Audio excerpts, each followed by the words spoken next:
vamos a dar paso a la conferencia del día de hoy, que para mí es todo un lujo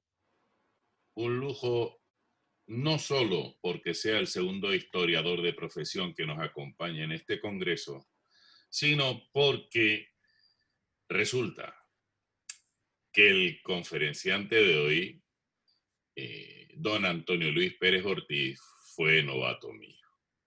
Me siento muy orgulloso. No, ríete que me siento muy orgulloso que una persona como él haya aceptado la invitación que se le lanzó. Y no solo porque es tuno y porque es historiador, sino porque es profesor de ciencias sociales, es ensayista y además en la actualidad asesor en el ámbito sociolingüístico de la Consejería de Educación de Murcia, Casina. Para mí, de verdad, reviento de orgullo en dejarle la palabra a Antonio Luis Pérez Ortiz, tuno de la Tuna de la Facultad de Medicina de Murcia. Adelante, Antonio. Bueno, pues muchas gracias. Se oye bien, ¿no? ¿Está todo correcto? Perfecto. Muy bien, pues buenas tardes, buenos días y buenas noches a todos aquellos que estáis ahí. Y es mutuo, es recíproco, ¿no? Ese agradecimiento y ese orgullo que nos tenemos el uno al otro, y más en este contexto, ¿no? En este ámbito científico y divulgativo que tiene la actividad que vamos a hacer hoy. Y obviamente, pues para mí es una gran satisfacción a nivel profesional y a nivel personal, pues unir las dos grandes aficiones de mi vida, como pueden ser la tuna y la historia. La tuna y la historia serían motivo también de un buen ensayo, de una buena obra, ¿vale? Porque son muy parecidas. La tuna te atrae, te subyuga, te atrapa, con su mundo, con su bohemia, con su música y con la hermandad que detrás de ella hay, ¿no? La historia es muy similar, muy parecida. La historia tengo grandísimos amigos que no tienen nada que ver con el concepto de la historia y son unos enamorados de la historia porque la historia te atrae y te atrapa también, igual que la tuna. ¿Qué es lo que tiene la historia? ¿Y por qué estamos aquí hoy con un historiador que nos quiere hablar de un contexto, del contexto histórico y social de la época de Isabel II? Bueno, vamos a dar un salto, vamos a enriquecer nuestro discurso con un análisis de una persona que se ha dedicado muchos años de su vida a la investigación histórica, una investigación académica y reglada, dura, ardua, como sabéis, todos los historiadores e investigadores que estáis aquí, puesto que consiste básicamente en buscar acercarnos a la verdad, intentar aproximarnos lo más cercano a esa entelequia, que es la certeza de la información que estamos contando y estamos transmitiendo a otras generaciones que vienen o que ya estaban, un hecho en sí. De ahí que sea tan importante dar estas pinceladas o estos matices digamos, de aspectos académicos y científicos, para lo que yo me brindo siempre a participar, y por eso quiero agradecer a Félix su invitación. Participar hoy para mí es un orgullo y tenía ganas, ¿no? Y qué mejor que el tema que vamos a ver, que es Isabel II, ¿vale? ¿Qué tiene que ver Isabel II o el contexto de Isabel II con mi carrera profesional y con el hecho principal de mi investigación, que es la historia social? Bueno, ha habido grandísimos historiadores que han ubicado los grandes procesos de la historia en grandes fases, en grandes etapas, y hasta hace poquito tiempo, hasta hace un par de decenas de años, la historia tenía un claro sentido interpretativo, a partir del cual el materialismo histórico, y no quiero tampoco ni profundizar mucho en los conceptos o en las herramientas que utilizamos los historiadores, pero quiero que entendamos esa reflexión. El materialismo histórico lo que busca es demostrar el acontecer del ser humano a partir, básicamente por entendernos, de la lucha de clases, ¿vale? Del proletariado, del pobre, del capital, del quien tiene los medios de producción. Pero como decía hace un par de de lustros, a finales de los años 60, aparece una corriente historiográfica que es la historia social, ¿vale? Promovida por la Escuela de Annales en Francia a finales del año 68, 70, y refutada posteriormente con Cambridge, con el grupo de Peter Laslett de Cambridge, que nos ponen en marcha el análisis social desde un punto básico que fue la demografía en un principio, los estudios estadísticos. Estamos en una época donde aparecen las grandes series documentales, aparecen los primeros ordenadores para hacer grandes listados, la estratigrafía, la representación gráfica, las series documentales, y la demografía empieza a aportar un elemento, una herramienta de interpretación que hasta ahora la historia no había tenido, un nuevo instrumento, ¿vale? Ese nuevo utillaje, que es la historia social, recoge, y mejor dicho, sí, recoge de otras ciencias, como pueden ser la sociología, la antropología, la psicología, la sociología, la medicina, empiezan a hermanarse las ciencias, empieza la historia académica, reglada, empieza a abrirse y empiezan a intercambiar metodologías y formas de actuar. Y es donde la historia social empieza a nutrirse de otros campos. Autores italianos empiezan a elaborar, por hacer un pequeño resumen grande de esta evolución que nos va a llevar al análisis de hoy, nos llevan a entender la microhistoria, ¿vale? Giovanni Levi, otros, El queso y los ratones, grandes obras que nos hablan de la microhistoria como hecho representativo y que explican los grandes procesos de la historia, ¿vale? Por terminar esta reflexión sobre la metodología que vamos a hablar, de lo que voy a hablar ahora, hablaré de aquel gran artículo que se publicó a finales de los años 80, 90, que hablaba del fin de la historia, a finales de los 90, el fin de la historia. Decía que la historia había acabado en el momento que el muro de Berlín había caído, puesto que la lucha de clases había dejado de existir. Y de repente se abre un nuevo paradigma historiográfico, que es el análisis de los comportamientos sociales como hecho explicativo de la historia de la humanidad. Las cuestiones religiosas, el terrorismo, el nacimiento de los estados a partir de las luchas étnicas. Nos vamos a posicionar en un siglo, finales del siglo XX, muy interesante. Y ahí donde los nuevos historiadores, yo empecé a hacer mi tesis doctoral en el año 96, concluí mi primera tesis de investigación, mi primera tesis de investigación o de investidura, que se llama tesina aquí vulgarmente, en el año 2002, para dejar mi tesis lista para publicación a finales de 2007. ¿De qué iba esa tesis? Bueno, pues era un análisis social, ¿vale?, de un grupo determinado de personas durante la transición del antiguo régimen, es decir, la época que culmina con la Revolución Francesa y que empieza la edad contemporánea. Esa transición entre antiguo régimen y época contemporánea es un espacio temporal que no ha sido explicado. ¿Cómo es posible que el hecho de una revolución como la francesa cambiase o dejase de cambiar de un día para otro los comportamientos sociales, políticos e institucionales de una sociedad? Es imposible. Obviamente no hubo un cambio, y hubo un proceso. Ese proceso, lo que yo investigué en su día, fue cómo estaba tan socialmente introducido en los intersticios de las propias relaciones entre los grupos sociales, nobleza, clero, burguesía y pueblo llano, que era imposible atravesar esas barreras, de ninguna de las maneras. Los movimientos verticales en una sociedad antiguo regimental eran imposibles. En cambio, sí existían pequeños, como decía antes, intersticios sociales que permitían a ciertas clases sociales ir moviéndose entre esos vericuetos hasta cambiar el esquema que nos vamos a encontrar precisamente en la época de Isabel II con los cambios. Estoy hablando cuando en la política dejan de aparecer los grandes poderes nobiliarios y aparecen los grandes movimientos burgueses, ¿vale? Vamos a entrar ahí. ¿Por qué este momento? ¿Y por qué este momento con la tuna?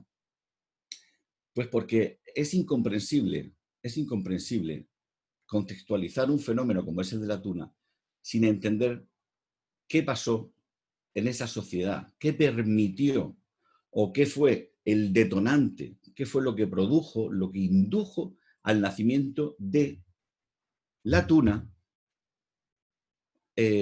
abro paréntesis, sociedades secretas, sociedades iniciáticas, grupos, lobbies, etcétera, etcétera. Estamos hablando de una forma de representación de poder, de una pequeña identidad de minúsculo espacio de poder. Si el poder se atomiza y permite a la gente fabricar y hacer cosas, es porque el gran poder ha desaparecido, el poder omnipresente. Pero eso es cierto, eso pasa. Vamos a analizar un poco esta época. Como todos ustedes saben, terminamos un siglo XVIII, donde los principios fundamentales de la Ilustración empiezan a dar cabida a pensamientos nuevos, como pueden ser pensamientos basados en el método científico, en la ciencia, en cuestiones religiosas con perspectivas protestantes, anticlericales, agnósticas. Empiezan también a resurgir nuevos contextos culturales, nuevos contextos artísticos. Los centros de poder van cambiando hacia centros artísticos y empiezan a surgir diferentes polos a nivel europeo donde los grandes ejes que articulaban la política, la economía y la sociedad empiezan a moverse. Estos son la monarquía, la economía liberal y los sistemas de representación a nivel municipal, ayuntamientos y cortes. Cuando termina el siglo XVIII, en España hay un problema, como ustedes saben, intentaré ni ser demasiado sencillo ni muy complejo, un problema sucesorio, ¿vale? Fernando VII, después de varios matrimonios, no consigue tener ningún descendiente, salvo a nuestra querida Isabel. Por lo tanto, debe de producir unos cambios, más que porque su hija sea reina, porque no lo sea su hermano Carlos. ¿Vale? ¿Por qué no quiere que sea su hermano Carlos? En Europa hay dos grandes bandos, ¿vale? Los grandes bandos de siempre, ¿vale? No vamos a resumir lo que serían los austríacos y los franceses, los borbones. Desde luego, lo que quiere es que perdure la casa de Borbón, continúe, puesto que son los seguidores del absolutismo rancio que seguía manteniendo las estructuras sociales antirregimentales.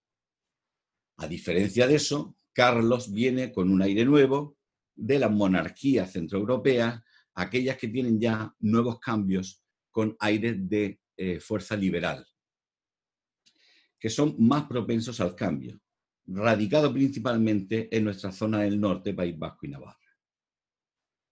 Una vez se nombra a esta reina, con su minoría de edad de 2 o 3 años, obviamente se nombra la regencia, ¿no? Una regente, que es María Cristina, que es su madre, para que gobierne.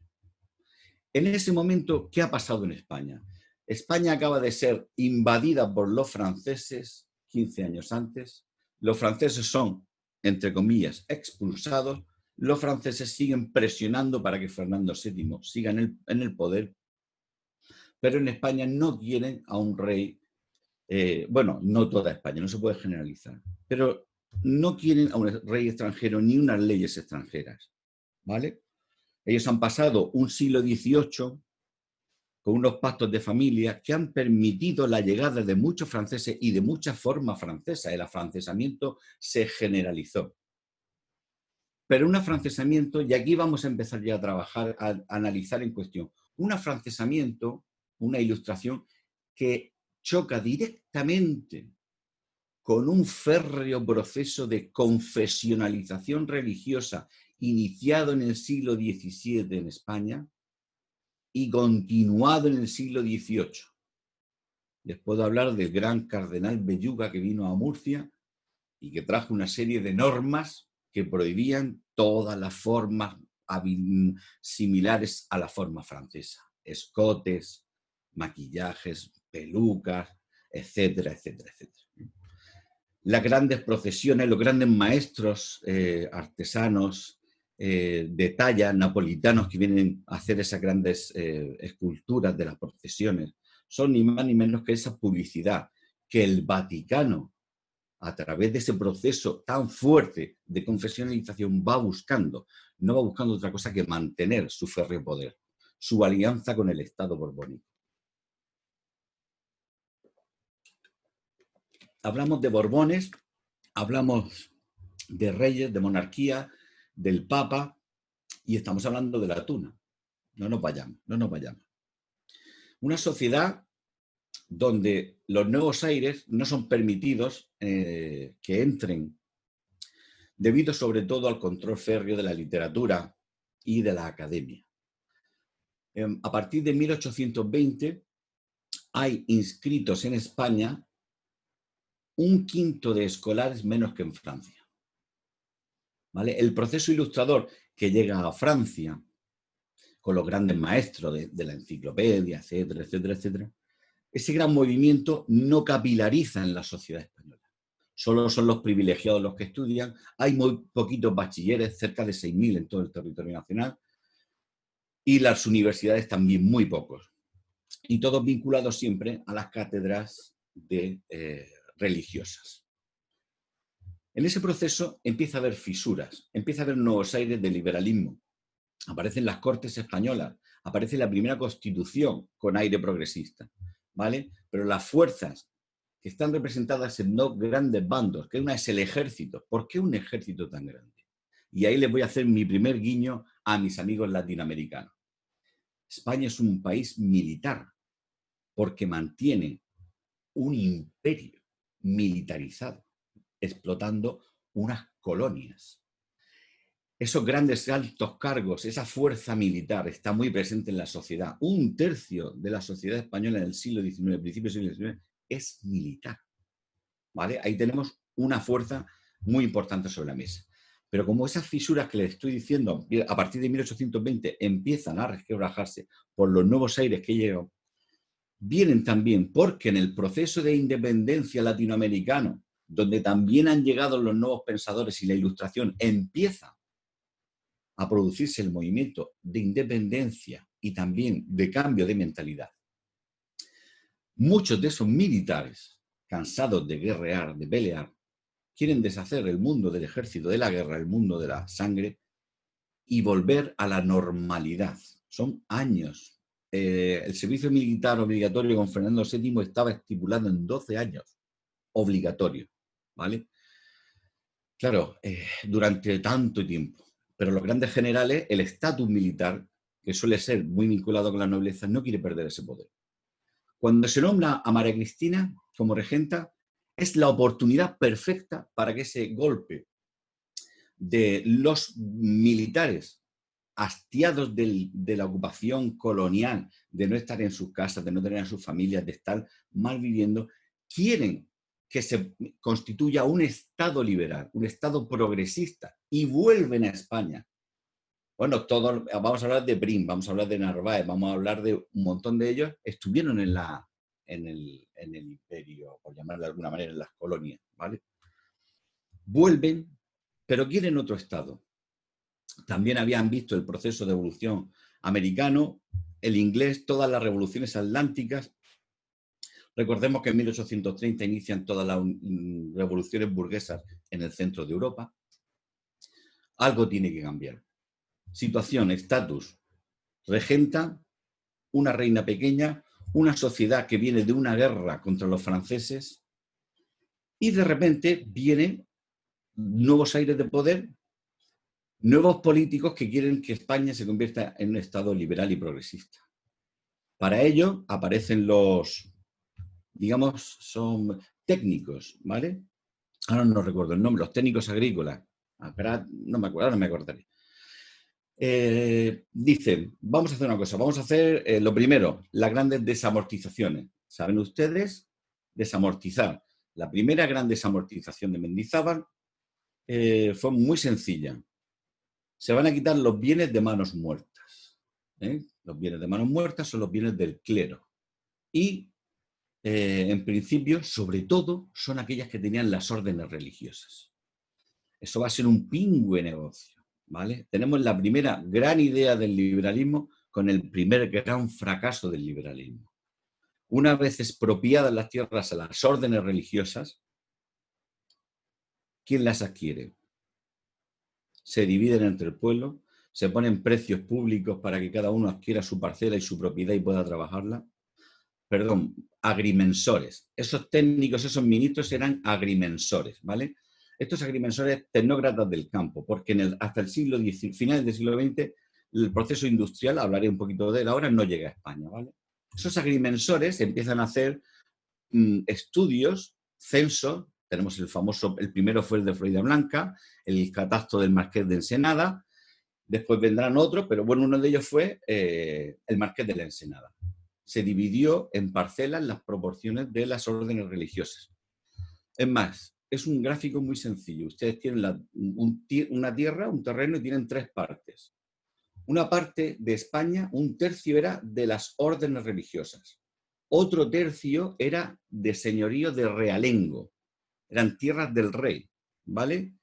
Y otra parte era de la nobleza, del noble de turno. En el caso de Murcia, el marquesado de las Vélez, el marquesado de... Bueno, había 2 o 3 importantes, nobles, órdenes religiosas y rey.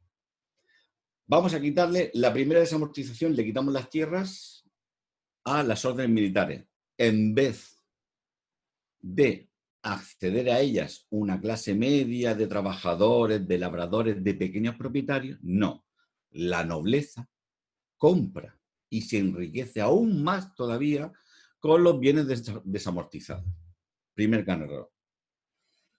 Bueno, un agrimensor, un nuevo técnico agrario, que fue este que hizo Madoz. Segunda desamortización de Madoz, una idea genial. Les hemos quitado las tierras a las órdenes militares, no han sido suficientes, vamos a desamortizar la de los ayuntamientos, la de señorío de realengo, las que el rey otorgaba a los ayuntamientos.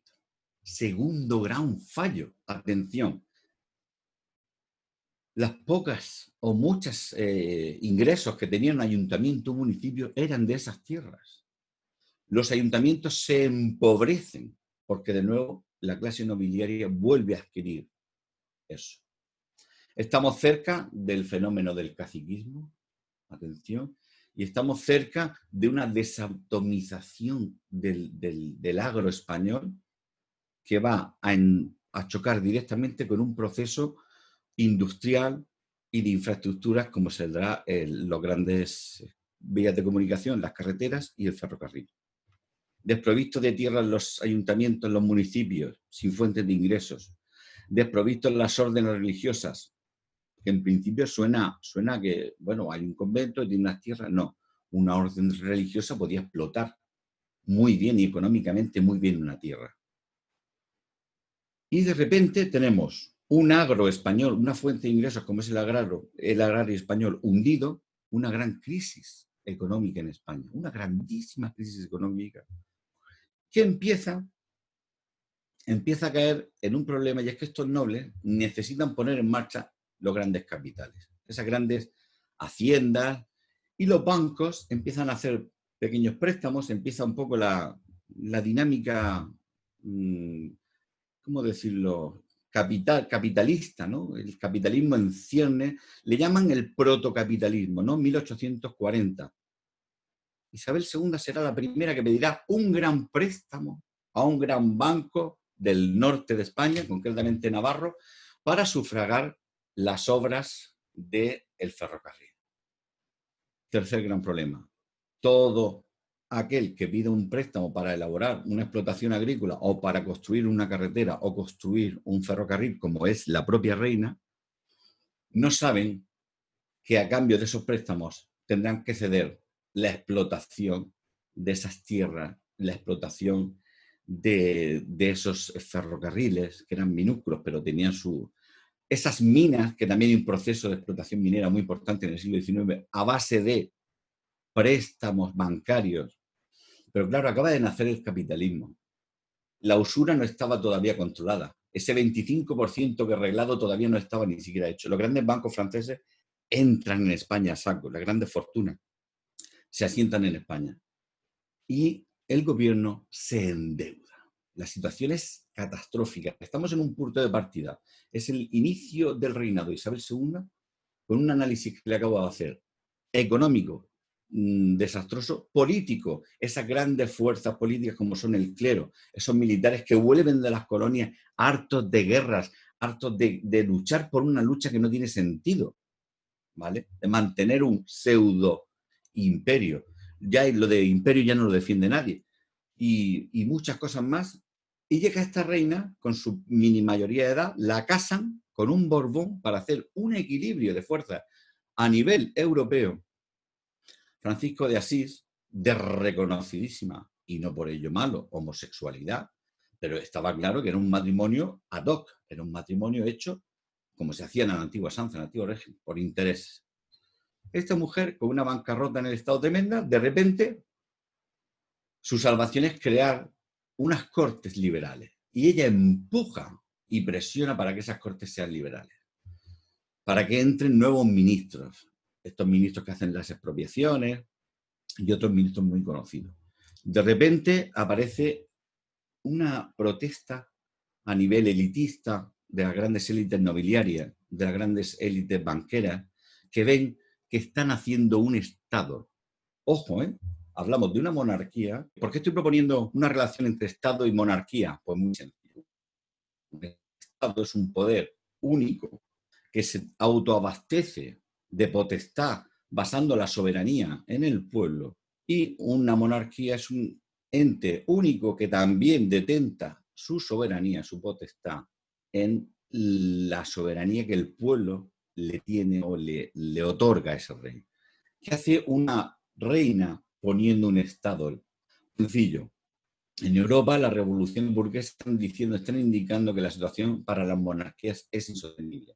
En financiamiento, en financiación, tanto como en mantenimiento de las relaciones sociales, puesto que ya las prebendas que daban los monarcas antiguamente, los derechos de uso de explotación, el tabaco, la importación, los sellos, las letras de cambio, dejan de tener sentido, porque aparecen otros poderes, como es la banca o como pueden ser incluso los grandes ejércitos. Voy a poner un ejemplo de lo que me estoy refiriendo. Napoleón, ¿vale? Napoleón le planta cara a toda una monarquía francesa.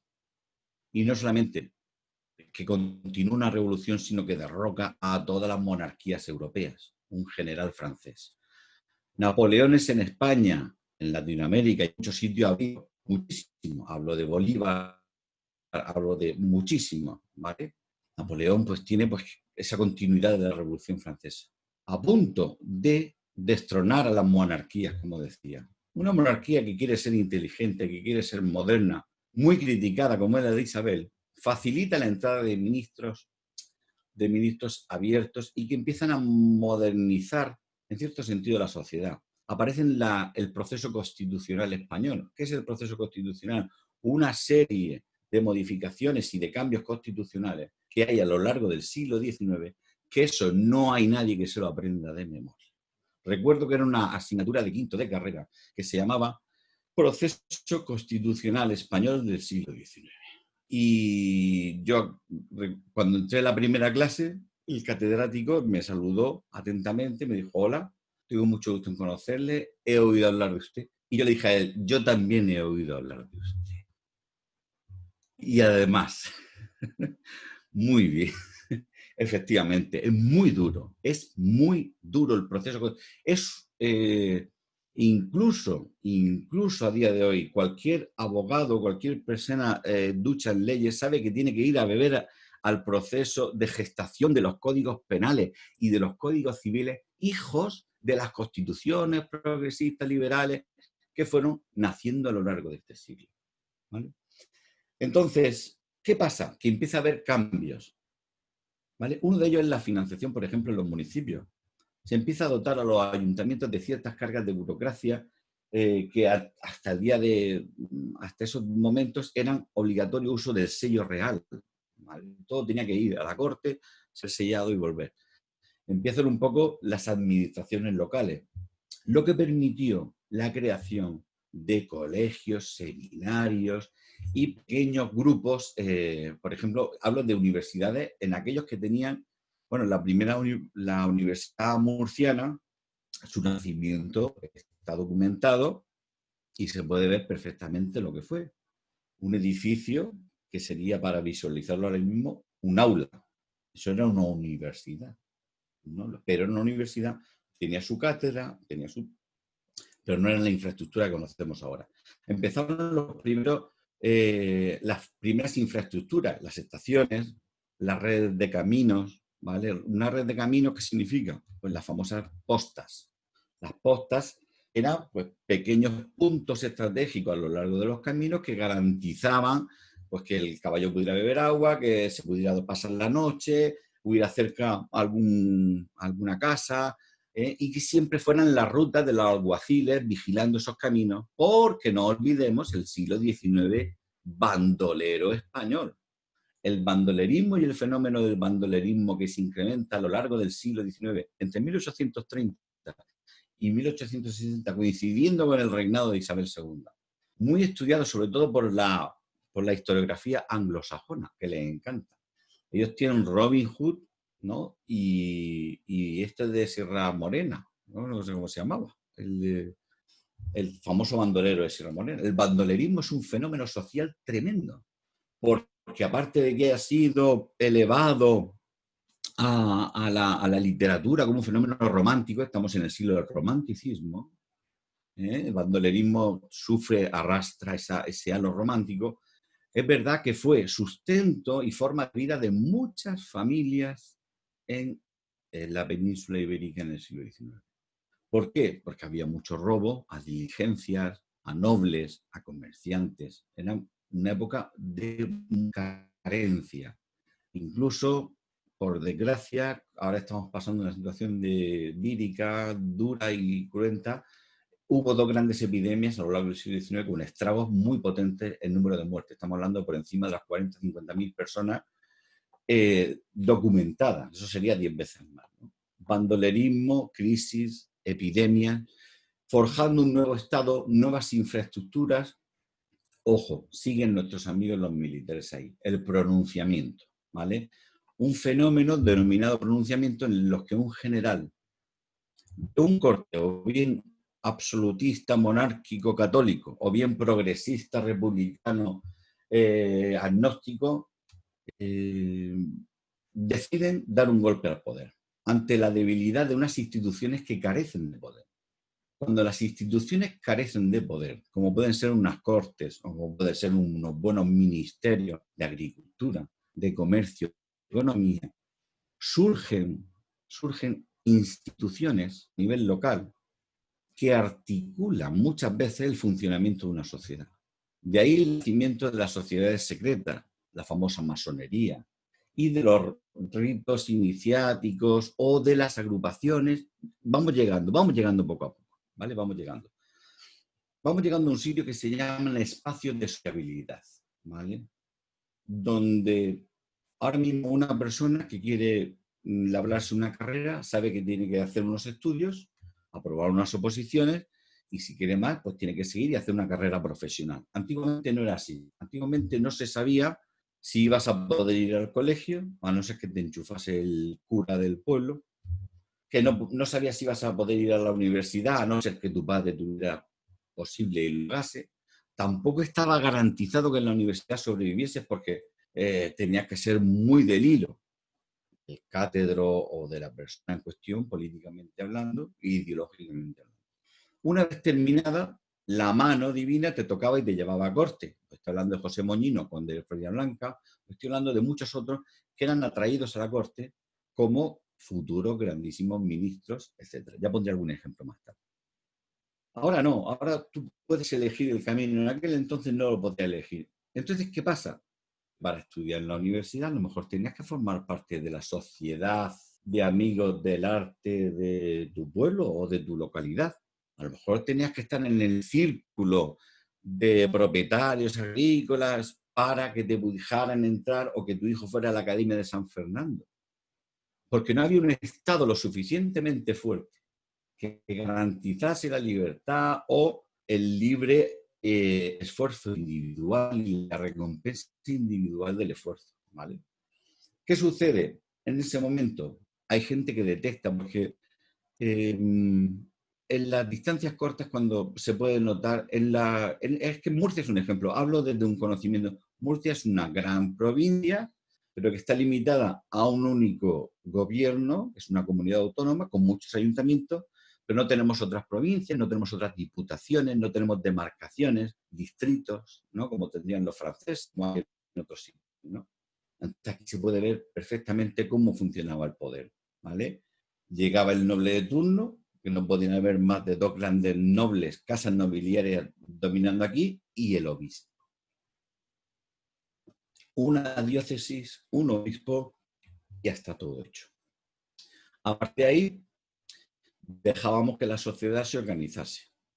En ese momento aparecen los partidos políticos. Estamos hablando ya del final de 1850, que no se denominan así, sino son agrupaciones obreras o agrupaciones profesionales. ¿Debido a qué? A la implantación de nuevos oficios, como pueden ser las refinerías o como pueden ser el carbón, minería o altos hornos, siderurgia, etcétera, etcétera. El movimiento industrial, en pequeñas cotas, empieza a crear segmentos poblacionales, asentamientos de nuevas profesiones en la sociedad que necesitan asociarse, no por nada, sino porque se habían roto los gremios y debía haber una asociación profesional. Esas asociaciones profesionales son las que van a empezar a hacer grupos de poder a nivel social. Efectivamente, las grandes reuniones que mantiene Isabel cuando decide hacer el ferrocarril, ¿vale? La primera que tiene en mi región, en Murcia, es muy curiosa. Es con la del presidente del sindicato de regantes, ¿vale? ¿A quién busca? A los poderosos. ¿Quiénes son los poderosos en mi región, en Murcia? A quien tenía el agua, a los propietarios de embalses de agua. Contacta con uno de ellos y con el general que se llamaba casualmente Hernández Ros, ¿vale? Como un posterior político de la región, como un posterior... ha habido ese apellido, se ha ido repitiendo, ¿no? Esos la élite se van reiterando. Contacta y le ofrece la posibilidad de traer el ferrocarril a Murcia y que le dice que sí, que lo queremos en Murcia y que lo va a pagar, el sindicato de regantes va a pagar una parte, va a pagar las vías y la maquinaria las va a pagar Isabel, que tenía un acuerdo con los bancos del País Vasco, que son los que fabricaban la maquinaria. Vale, estupendo. En el año 1853, creo que llega a Murcia el ferrocarril. El trazado de ferrocarril de Murcia es representativo de la realidad social de un reinado. Primero va a la costa, a Cartagena, y después vuelve a Murcia. Pasa por 3 o 4 pedanías, les voy a decir el nombre, pero seguro que no las conocen. Basicas. Otra se llama, bueno, que Pozo Estrecho y Torre Pacheco. Las desconocen, ¿verdad? Bueno, siguen sin tener ninguna importancia. Son grandes centros agrícolas de la región, los que le dan el dinero y hacen que, si ven el trazado de la línea férrea de Madrid a Murcia, que pasa primero por Cartagena y por el campo de Cartagena, eso es a nivel de rentabilidad inexistente. De hecho, estamos a 15 de agosto del año 2020 y todavía de hoy tenemos un problema con la comunicación vía ferrocarril, ¿vale? Por ese mal trazado.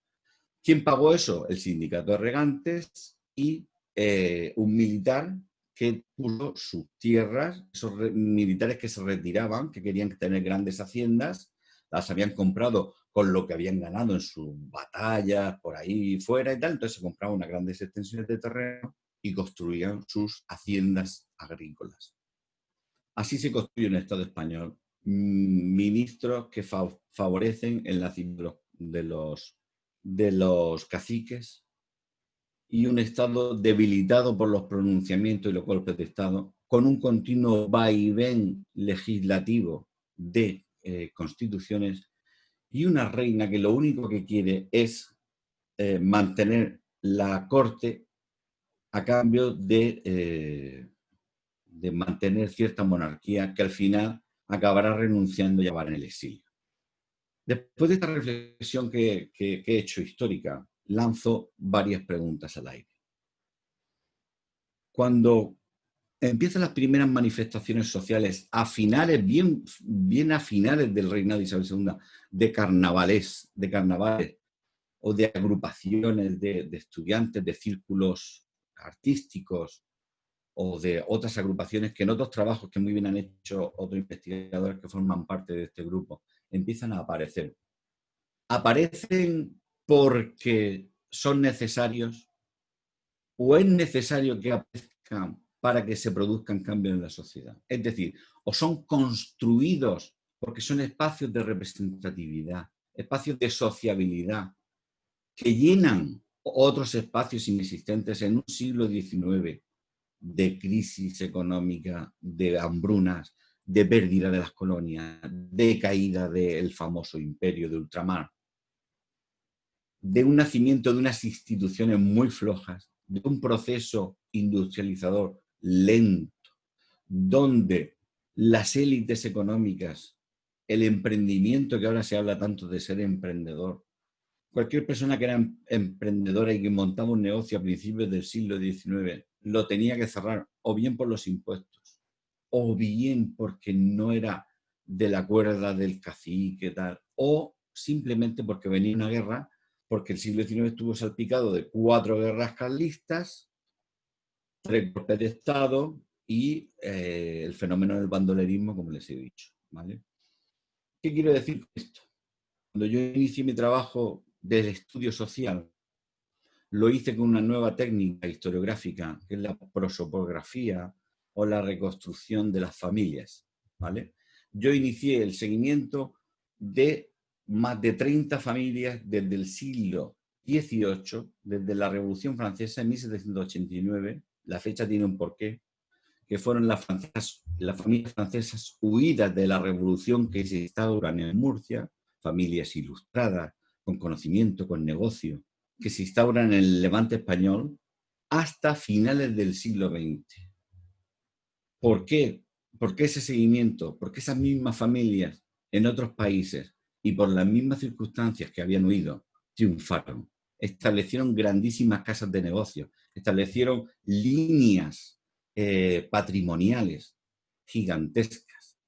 Pero aquí en España fracasaron, perseguidos, vilipendiados, acusados, teniendo que esconderse en la orilla africana de Orán y Argelia, cambiándose los apellidos, tachados de afrancesados, de ilustrados, escondiéndose en sociedades secretas para poder hacer negocios.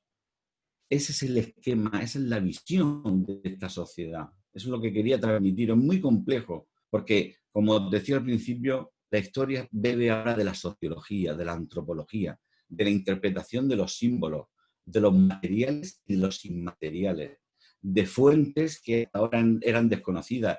La prensa, me acuerdo cuando empezaba la carrera, había gente que empezaba a estudiar la prensa como una fuente en tela de juicio. La prensa escrita, bueno, hay que leerla entre comillas, pero es verdad que la prensa, para mal o para bien, va haciendo una radiografía social, ¿vale? Porque cuenta lo que ha pasado. Y ahí es inevitable, aunque lo cuente quitando parte, quitando tanto por ciento de verosimilitud, pero existe una fuente como es la prensa, ahora digitalizada, muy buena. Pero tenemos otra fuente.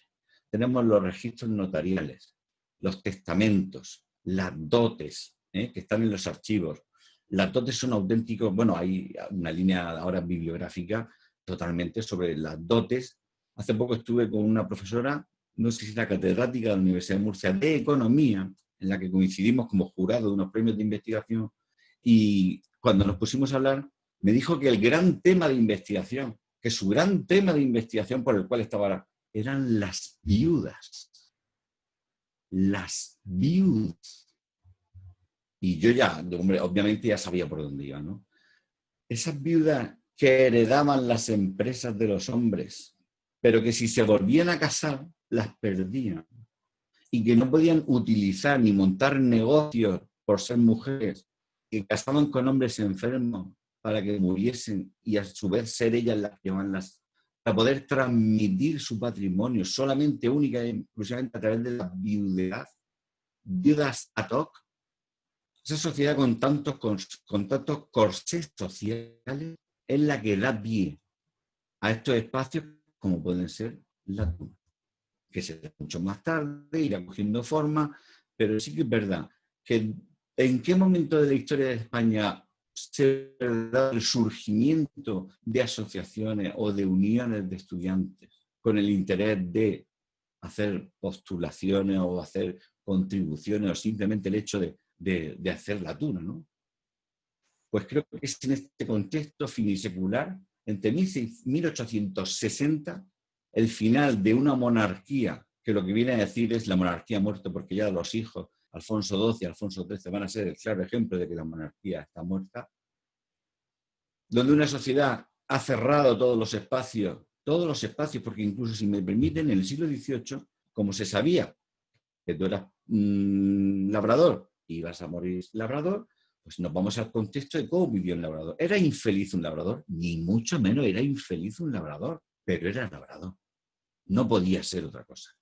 ¿Vale? El contexto de final del siglo XIX, desde del último tercio del siglo XIX, es el siguiente. Una sociedad cuyo corsé social obliga y permite el nacimiento y el surgimiento de este tipo de cosas. Y por último, para terminar, hay una cosa importante que no podemos obviar, y es 40 años más tarde de la muerte de esta mujer, bueno, del final de su reinado, 40 años, se produce la primera república, la llegada de la primera república, y por consiguiente la llegada de las dictaduras de Primo de Rivera y por último la guerra civil española. La eclosión social, una ruptura social, una fractura social como no ha habido otra en Europa, donde hermanos y vecinos se han tiroteado, donde se han sepultado gente en las cunetas, donde el odio prevalecía, donde se quemaron padres, monjas, conventos. No fue una guerra política ni fue una guerra de clase, fue una guerra social, una fractura social, 40 años al final de la guerra de esta mujer. El contexto obviamente era desastroso. Querido Félix, vamos bien de tiempo, estamos bien. Por mi parte, no sé si he profundizado o me he quedado corto lo que tú me digas. Usted hable todo lo que tenga ahí, que me parece que explica mucho los hallazgos aislados que aficionados a la investigación como yo hemos encontrado y ayuda a dar cohesión para amalgamar mejor.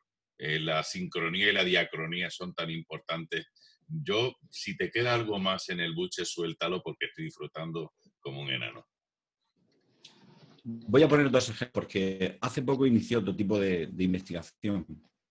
Le voy a poner un ejemplo muy absurdo porque son los ejemplos que más nos llaman la atención. Hay una película que pasó sin pena ni gloria reciente, hace unos años, se llamaba La Liga de los Hombres Buenos. ¿Vale? No sé si sale Sean Connery, es un grupo de personas, creo que está sin María y poderes que van salvando por el mundo y tal, ¿no? Eso está contextualizado justo antes de la Primera Guerra Mundial.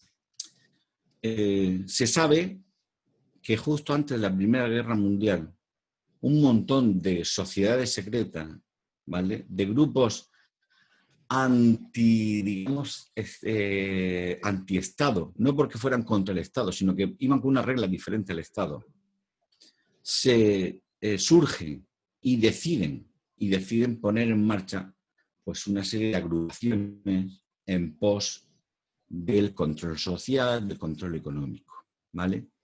Esas asociaciones se habla mucho que en la Primera Guerra Mundial estuvo provocada, en cierto sentido, porque estas asociaciones empezaron a ser de tipo supranacional, ¿vale? Empezaron a cruzar la frontera.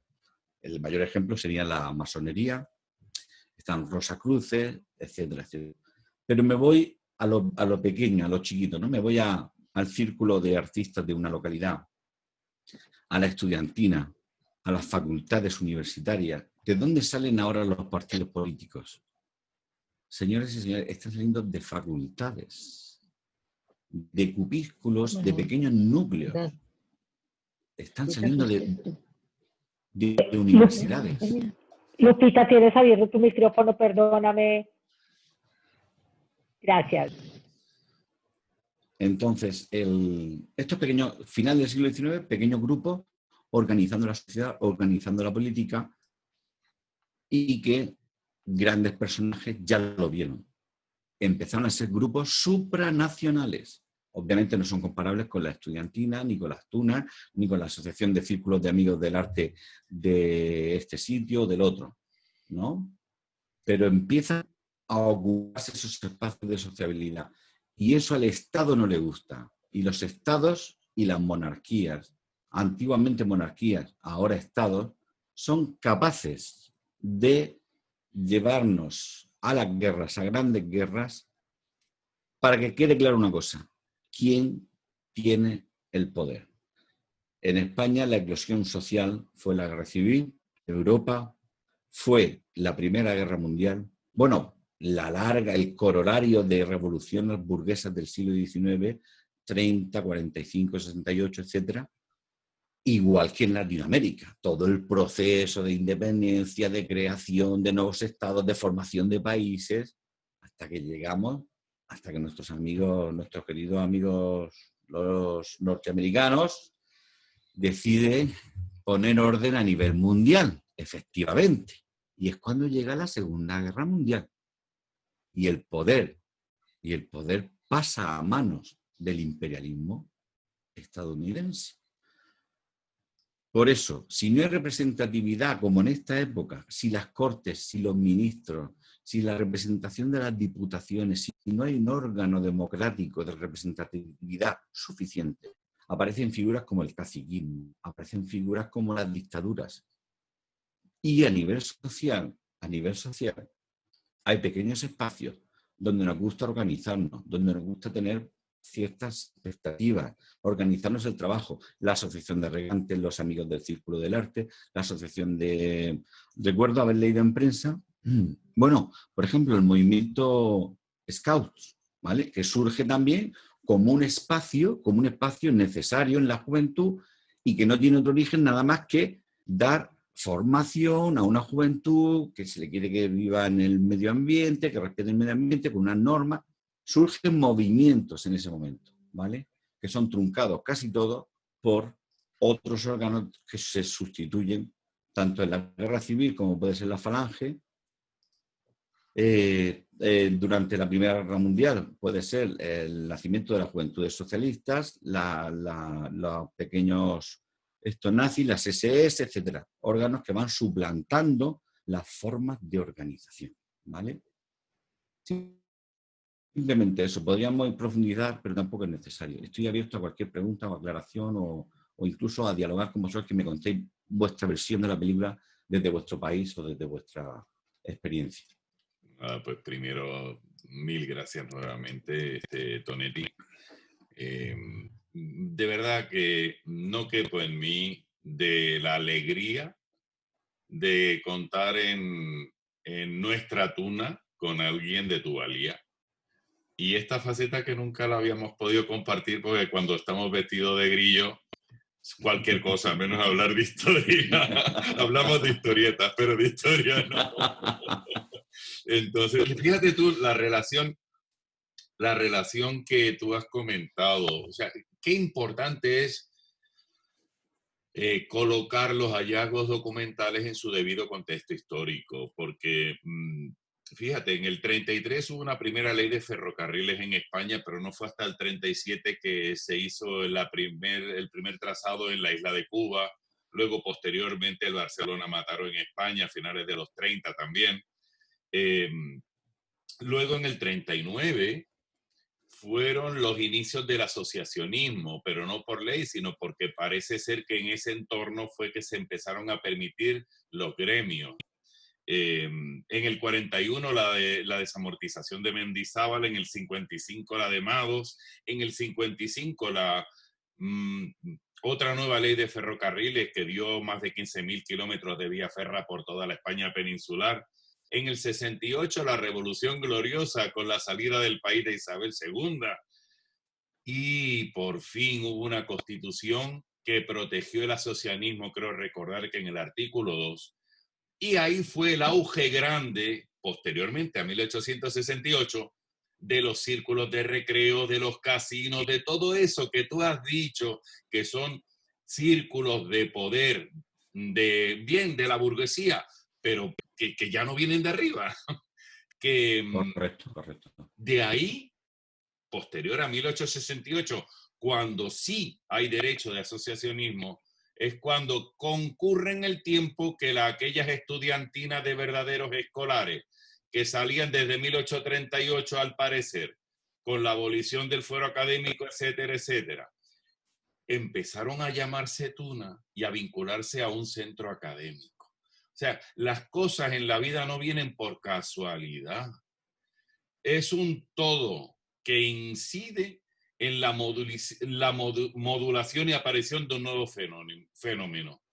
Y fíjate tú que luego lo acabó puliendo un nuevo asociacionismo obligatorio en todos los universitarios cuando en el 39 ganó la guerra Francisco Franco Bahamonde y obligó a que todos los estudiantes superiores del país se afiliaran al Sindicato Español Universitario, al famoso SEU.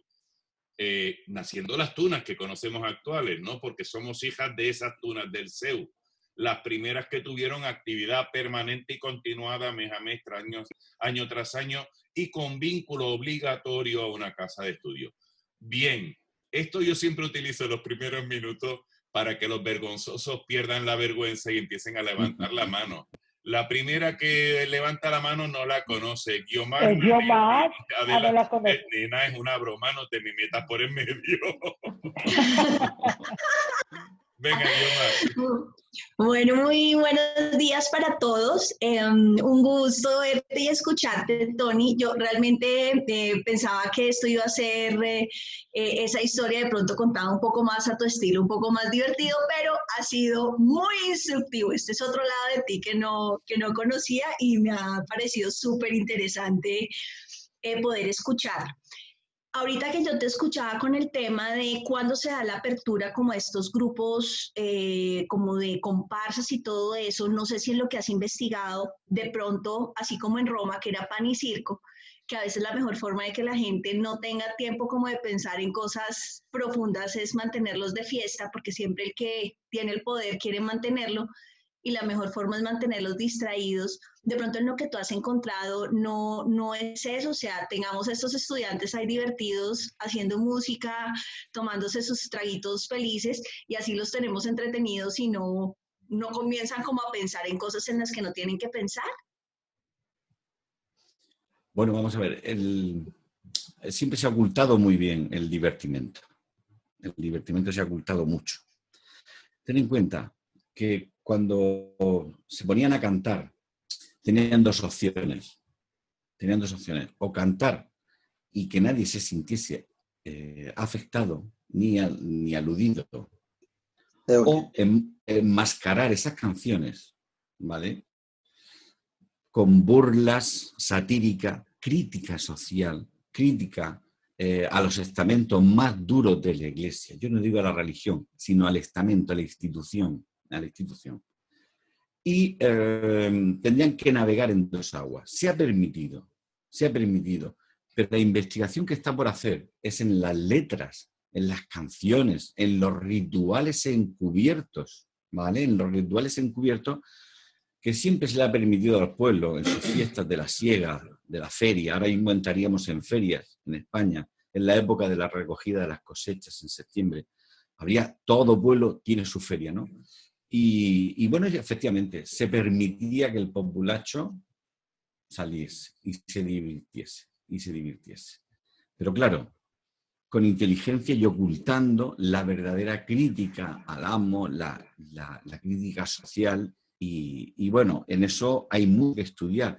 Yo hace poco estuve viendo, porque aquí tenemos una tradición muy grande en Murcia de grupos, rondallas, son gente que canta en la huerta con tradiciones muy antiguas, y obviamente ya hay investigadores, igual que los nuestros de las tunas, que han bebido de fuentes muy interesantes y han descubierto el vínculo entre el canto lírico, el rezo, la letanía, con cantos paganos de rituales antiguos a la naturaleza, a la primavera, a la mujer y a la sexualidad. Y parecía que estaban rezando en misa, porque lo hacían de tal manera y lo cantaban de tal manera, cambiaban 4 palabras y donde decían mujer ponían Virgen María y donde decían aleluya pues decían otra cosa, ¿no? Pero se están descubriendo esa continuidad entre el paganismo y el rezo y la advocación mariana del sureste español, que lo que quería era, con todo mi respeto, voy a sacar ese lado que a ti te gusta y que a mí me gusta tanto, pegarse la fiesta, salir, ¿no? Claro, O sea, esa la romería... realidad se termina comiendo la realidad, aunque sea Claro, disimuladamente. claro, esa es la clave. Esa romería para llevar a la Virgen era el pretexto pues para ir a cantar y emborracharse en la era, obviamente, como se hacía antiguamente. Pero siempre encubriendo, o sea, tapando verdaderamente en nuestras letras. Alguna hay de crítica social. Yo me acuerdo al principio cuando entré en la Duna que todavía las letras eran críticas con respecto al profesor, con respecto al cura, al catedrático, o algunas de cierto sentido picante, porque no estaban permitidas en la época, ¿no? Y imagínate hace 100 años, pues tenían que ser motivo de... Pero queda mucho por investigar, ¿eh? Porque si nos estamos acercando a una realidad, que es lo que Feli ha dicho, esa transformación de pequeña agrupación extra ilegal a asociación, ¿vale? A finales del gobierno de Isabel II, que se pueden asociar, ¿vale? Ahora hay que ver qué cantaban, cuándo lo cantaban, ¿vale? Porque, por ejemplo, a mí me encanta lo de los postulantes, ¿no? Ir a postular. Vamos a sacar dinero para los pobres. Hombre, eso está bien, pero yo sé que detrás de eso había un espacio de... Claro, de divertimento, de pegarte el fiestón, vamos a postular, incluso vamos a dar dinero, pero ojo, lo cortés no quita lo valiente. Mira, Guiomar, añadiendo a lo que ha dicho Tony, nos ubicamos, 1835, la regenta María Cristina abole el fuero académico, por tanto los estudiantes ya no respondían ante el rector de la universidad de su fechoría, sino ante la justicia real. 1835, influido por la ilustración que viene de Francia, permite que el carnaval pueda ser autorizado ya no por el rey o reina, sino por los gobernadores provinciales e incluso por los alcaldes de las provincias en las cuales no resida el gobernador. La primera comparsa que yo he encontrado de estudiantes es de 1838, que llevaban como triunfo, o sea, como un éxito, como estandarte, una gran rosca de pan. Estábamos hablando de la pobreza, del hambre que tenía la población, estamos hablando de las desamortizaciones. En el 39 fue la de Mendizábal. Entonces, ¿qué ocurre?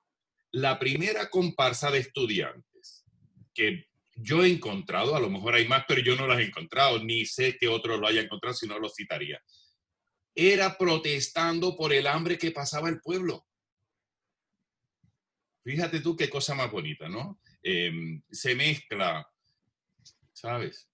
Y luego también hubo comparsas posteriores en el 43, la del Colegio de Humanidades que los jesuitas tenían en Calatayud.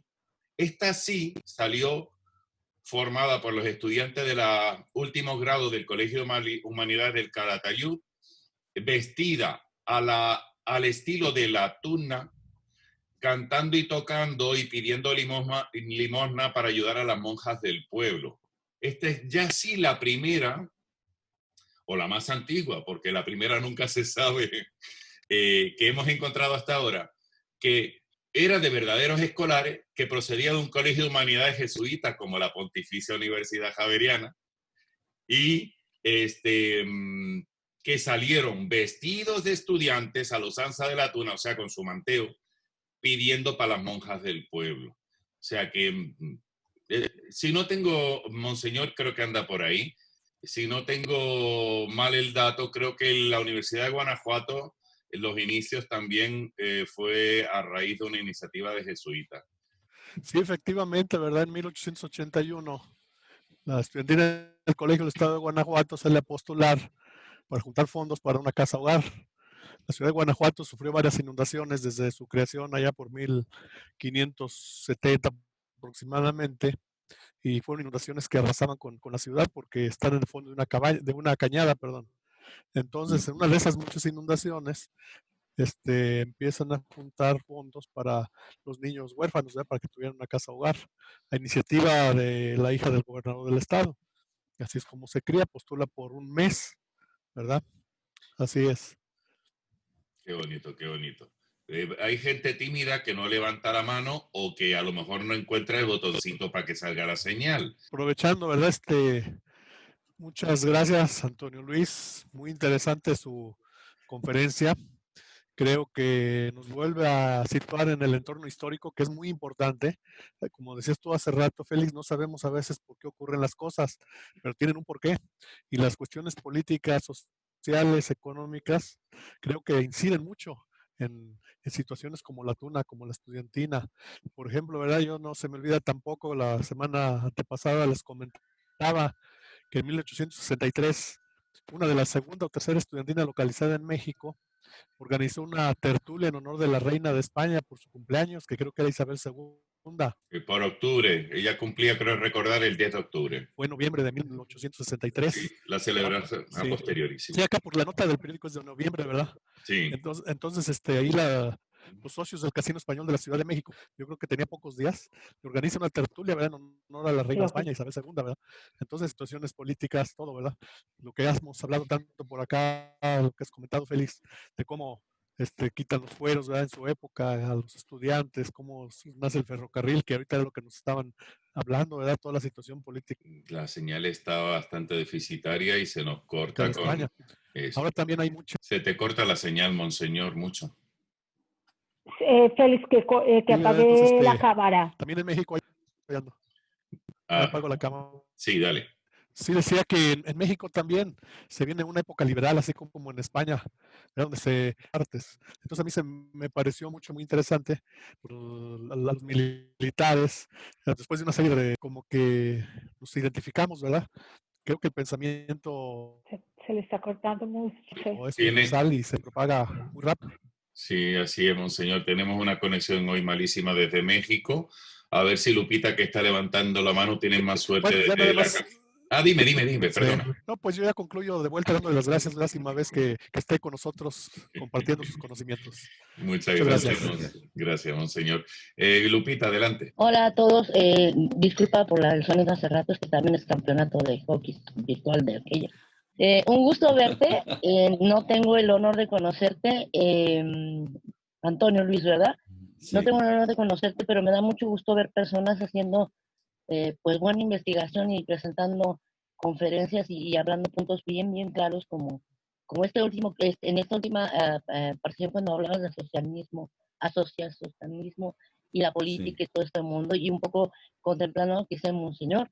En México se tiende a pensar que la tuna nació ayer en cuestión de recabar cosas, porque todavía hay los que dicen que tiene como 700,000 siglos y tal, ¿no? No podemos olvidar en México, porque no sé de que no lo inventemos o no, de que México es paralelo con España en las historias, de muchas cuestiones, incluyendo la del asociacionismo, incluyendo eso, solamente que aquí, por ejemplo, no había una prohibición. Las prohibiciones para asociarse ya surgieron pues en la independencia recién, con las conspiraciones y demás, que pues tampoco tocó a la estudiantina, y después cuando el 68, que ahí sí que tocó a la estudiantina en algunas cosas, pero aquí el asociacionismo español tuvo muchísimo tiene una continuidad histórica desde la independencia hasta la época de Franco y siguen. Nosotros no podemos olvidar que, por ejemplo, el Colegio de México es su origen es la Casa de España y es el Colegio de México, ¿sí? Entonces, hablando de la tuna concretamente y con lo que preguntabas hace un rato de que cómo surgió aquí y demás, algunos puntos ya los tocó y seguramente los habrá tocado Monseñor, pero pues aquí surgió por españoles.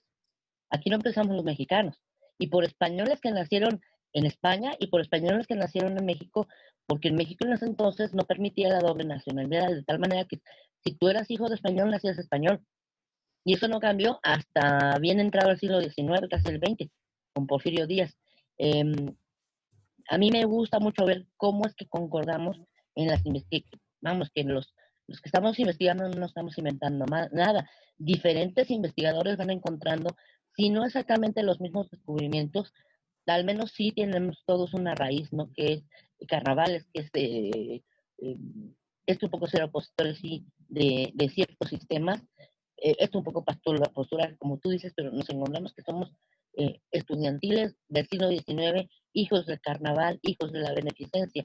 Para mí es muy importante, qué pena que quien a mí me hubiera interesado, me interesa que estén todos, me encanta verlos a todos, pero hay por ahí un chico que estuvo las anteriores conferencias planteando un origen distinto, porque aquí en México somos distintos y no, o sea, somos distintos porque somos mexicanos, porque tenemos música distinta, pero en lo general, la tuna pareció como allá, excepto por el hecho de que aquí no se corría la tuna porque no había las condiciones geográficas y económicas Claro, y de las claro. universidades no lo permitía. Por eso no hubo ese antecedente. A nosotros nos llegó la estudiantina o la tuna directamente de las tradiciones españolas cuando ya estaba formada y vamos, es más o menos allá fue 1830, aquí lo más antiguo más o menos es 1863, pero de ahí en adelante, pues esta costumbre escolar pues se ha mantenido dentro de los parámetros que conocemos más o menos de la española. Las variantes son locales por cuestiones, no sé, nada más puramente estilísticas, pero no cuestiones históricas. Y a mí me encantan, ojalá en cuanto suba tu conferencia a video, Félix, a compartirla entre el grupo de tunos mexicanos, porque pues aquí nos están surgiendo mucha gente que ahora tenemos un movimiento tuní que se dedica a hacer celebridades y tal, celebridades que solamente conocen tres o cuatro, porque también la gente del norte dice, bueno, ¿y los de acá cuándo? No? Y realmente que aportaron, que de todos modos a mí me parece como demasiado vanagloriarse muchas cosas, ¿no? Que me parece que es innecesario el estar presentando videos de celebridades cuando se necesita es hacer investigación histórica en España, como en México, como en Perú, como en muchos lugares, hay una historia muy importante que tiene que ser contada respecto a muchas cosas. Digo, Monseñor hace un trabajo histórico excelente que toca puntos que no toco yo. Yo, por ejemplo, no me he metido a hablar del repertorio, no me he metido a hablar de los cambios en música, porque, sinceramente porque no me siento al nivel para hacer una investigación de ese tipo. Pero sí, por ejemplo, al lado a las historias en los contextos en el 38, pues también el asociacionismo aquí en México, pues no fue una cosa que apareció, ya tenía, solamente que, bueno, aquí el cambio que hubo en época de Franco, y hasta bien entrados los 60, pues es que se nos llenó de buena gente, se nos llevó la universidad de muchos intelectuales españoles, se nos llenó de cineastas, se nos llenó, que pues lo que hicieron fue continuar en mucho con esa tradición que nosotros tenemos como hermanos que somos, ¿no? Porque, bueno, pues nacimos en dos lugares distintos y sin olvidar la raíz indígena, por supuesto, pero siendo mestizos, el 90% de la población, pues somos la mitad españoles, ¿no? Entonces, en costumbres, en comidas, en canciones, en formas de ver, bueno, la tuna es un ejemplo de ello, ¿no? Yo no creo que en otro lugar donde, si no fuéramos como somos, especialmente todos los países en América que estuvieron, que se hicieron hispanos, pero en México especialmente.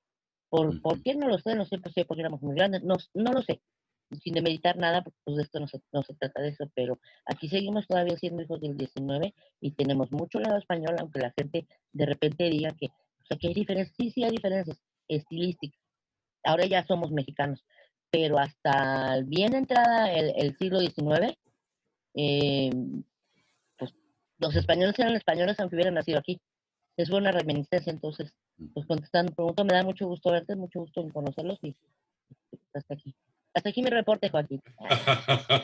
Mira, Lupita, lo que tú decías de el origen de españoles en México, de aquellas estudiantinas del 19, pues recuérdate que eso fue la manera en que germinó este movimiento estudiantil español en ultramar, porque tienes, por ejemplo, el Círculo Español al que visitó la Fígaro en Lima, tienes la estudiantina del Centro Español de Valparaíso en Chile, tienes en Caracas, que después de la visita de la Fígaro se creó la estudiantina Fígaro venezolana, y tenemos, por ejemplo, la excelentísima estudiantina de la Universidad Central de Venezuela, de la que hoy no se encuentra, pero de la que fue director Eleazar Torres, que nos acompañó en la conferencia pasada.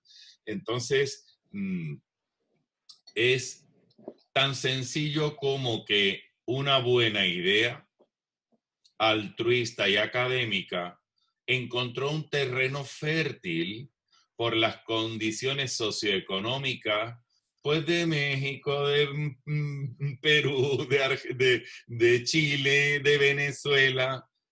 También las hubo en Cuba, etcétera. Yo encontré estudiantinas a finales del 19 en Puerto Rico, que saldrán en el próximo libro, pero que las cosas no surgen por casualidad, que es lo que acaba de decir Antonio Luis. ¿Alguna pregunta, alguna explicación, algún aporte? Pues chicos, lo has dejado súper claro.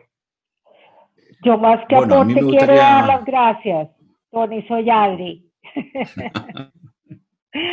Darte las gracias porque de verdad ha sido una conferencia maravillosa y que, de nuevo, como han dicho mis compañeros anteriores, nos ubica de nuevo temporalmente, nos cuenta qué era lo que estaba ocurriendo y cómo realmente es la tierra para que se den todos los sucesos posteriores. Y pues nos dejas súper abonado el terreno para la siguiente semana y todo lo que está ocurriendo política y socialmente. No tengo más que agradecerte una conferencia maravillosa y en un tono que ha sido, has capturado toda mi atención. Gracias, Tony.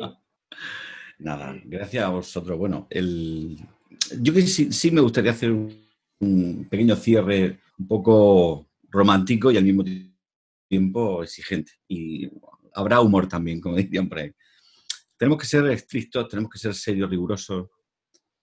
La historia es muy compleja, pero la historia ha retomado ahora mismo un papel importantísimo en la sociedad actual debido a que tenemos una pandemia mundial que va a cambiar la forma en la que vemos el mundo, las relaciones sociales, la forma de trabajar, la forma de educar a nuestros hijos y muchas cosas, la forma de aprender. La historia, de nuevo, está recopilando datos, aportando, tomando, para que el día de mañana le contemos a la gente lo que está pasando. Vale. ¿Por qué digo esto? Cuando hablamos de las dunas necesita esa reflexión, necesita ese contextualizarse y elevarse, necesita elevarse.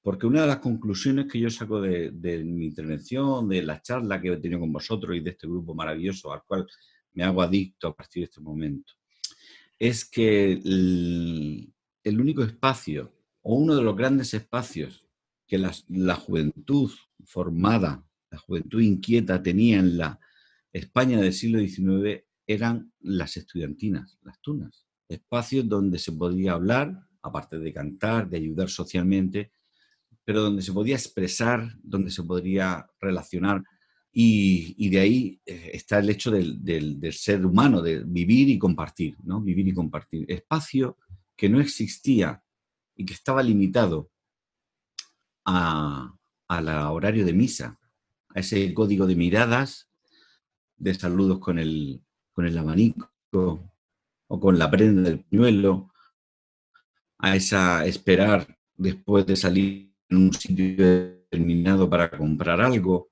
donde los espacios de relaciones personales no existían, donde el ser social no existía y donde estas nuevas asociaciones hay que ponerlas en su sitio y hay que darle el empaque, la importancia que tienen, como es el de la tuna, como esos espacios rompedores. Y si, como bien dice Félix, ya estábamos dando el follón a principios del siglo XIX, estábamos ahí, estábamos como espacio de expresión social, de relación social y, a la postre, de relaciones humanas, ¿vale? Entonces, ¿por qué digo esto? Porque tenemos que hacer comprender a la gente que si la tuna tiene que evolucionar, tiene que ser precisamente buscando ese lugar en la sociedad actual, ¿vale? Ese lugar donde volvamos a ser útiles y donde volvamos a darle ilusión a los miembros que forman parte de ella. Porque es un sitio donde van a poder disfrutar de la música, disfrutar de la hermandad, de la amistad, del compañerismo, palabras que todos, entre los que estamos hoy aquí, nos parecen tan normales, pero doy fe de que están desapareciendo.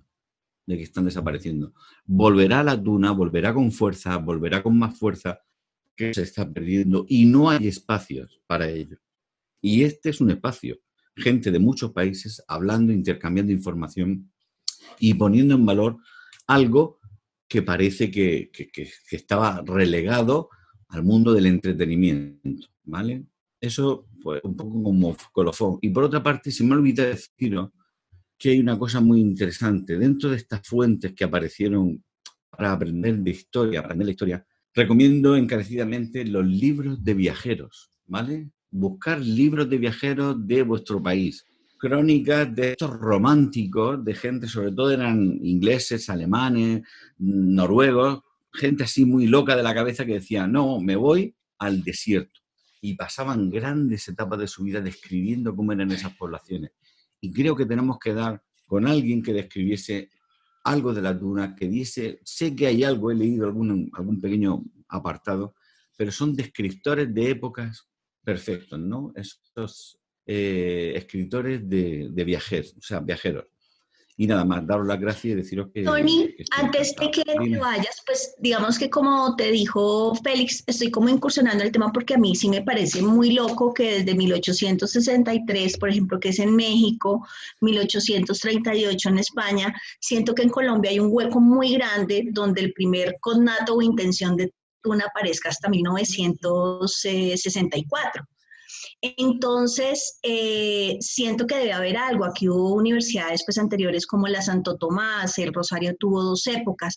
Entonces, si yo como aprendiz, esto no es aprendiz de brujo, sino aprendiz de investigador, y yo quiero como lograr como identificar, porque en mi sentir sí creo que debió haber algo antes de esto aquí en Colombia, porque igual nosotros también éramos colonia española, igual aquí venían, entonces no creo que se haya perdido como durante tanto tiempo esa posibilidad de hacer música en las universidades o en los centros de estudio. ¿Qué me recomiendas tú en ese tema de investigación? Antes de que hable Félix, que sé que él te va a recomendar algo muy importante, pero antes de que hable Félix te voy a decir una cosa. El libro o el artículo que va a publicar Adriana, con ese título tan bonito, que dice Hijos del Carnaval o algo así, ¿cómo se llama? Hijos del Carnaval. Es la pista. Sí, es por ahí. Es por ahí, mi Tony. O sea, y precisamente un poco eso es lo que voy a hablar la semana que viene. Es decir, nosotros hemos estado buscando la fuente en las universidades. Claro. Y creo que la estamos buscando mal. Es decir, todo el tiempo tenemos que buscar el referentes en la fiesta de la que nació. Eso es. Entonces, en Colombia, digamos... ¿Me tengo que ir de fiesta? Me gusta esa investigación. Sí, la fiesta en la que nació, que es el carnaval. En Colombia pasa una cosa y es que fíjate que las grandes ciudades son ciudades de montaña. Entonces, el carácter, la personalidad del montañero es poco festiva. Fíjate que los carnavales quedaron, muchos de ellos, en las costas del Atlántico, y solo de los grandes carnavales es el de Pasto. Fíjate que en el interior del país se celebraron muy poquitos carnavales y en Bogotá tuvo presencia solo durante un pequeño tiempo a principio de siglo, pero no se mantuvo. Entonces valdría la pena mirar las celebraciones de Carnestolendas, Cuaresma, correcto. En los círculos españoles. Esa sería como una fuente importante. Sí, mira, aquí hay una cosita, Guiomar, pero voy por orden. Mira, Tonetti, qué cosa más hermosa. aquí este A ver, libro espera, que no le veo. es Vale. el libro de viaje por España de Davilier y Gustave Doré, 1865-1872, que se publicó en fascículo en la prensa francesa y finalmente en 1881 se compiló todo. Tiene una maravillosa colección de grabados que ilustran, por ejemplo, un mendigo ciego del brazo de su hija trashumando de pueblo en pueblo para pedir limosna. Una maravillosa. Y luego lo que decía Guiomar, yo desde España busqué antecedentes de las tunas en Colombia. Por eso escribí, al no encontrarlo, antes de 1948, escribí el artículo de las estudiantinas colombianas anteriores a las tunas universitarias, que lo tienes en la página web nuestra. Más sin embargo, entre 1948 y 1954 existió en la Pontificia Universidad Javeriana la primera tuna universitaria de Colombia, la más antigua hasta ahora, 1948-1954, lo tienes también en la web, formada principalmente por estudiantes de la Facultad de Derecho. Y tienes un artículo, búscate en la web, que un traumatólogo famosísimo de Colombia, compositor de bambucos, Adriana, ¿cómo se llamaba? José A. Morales. No. ¿No? No. Villamil, Jorge Villamil. Jorge Villamil. Yo estuve durante muchos años haciendo el seguimiento de eso y hasta el día que me entrevisté con el padre Gutiérrez, me dio un ejemplar de la bibliografía de Jorge Villamil que se lo había pedido al biógrafo, que me confirmó que Jorge Villamil fue miembro de esa tuna, que entonces no se llamaba tuna porque no se conocía lo que era una tuna en Colombia. Y tienes todos los datos que yo encontré allí. O sea que ojalá aparezcan cosas antes, ¿no? Como te ha dicho Adriana, yo lo buscaría en el entorno Navidad, Reyes y Carnaval, sin duda alguna. Sí, porque además, por ejemplo, con este tema, pues que me pareció, Popayán es una ciudad mediana, y digamos que allá llega una tuna que es por la que aparece este tema allá en Popayán, sí. Pero esto es hasta 1963. Sí, eso es muy tarde. Digo, o sea, me parece que siendo colonia española es mucho tiempo, entre los 1800 hasta 1900, para que no haya pasado nada. Mira. Y Popayán tuvo carnaval, es decir, fíjate que los primeros carnavales fueron Cartagena, Santa Fe y Popayán.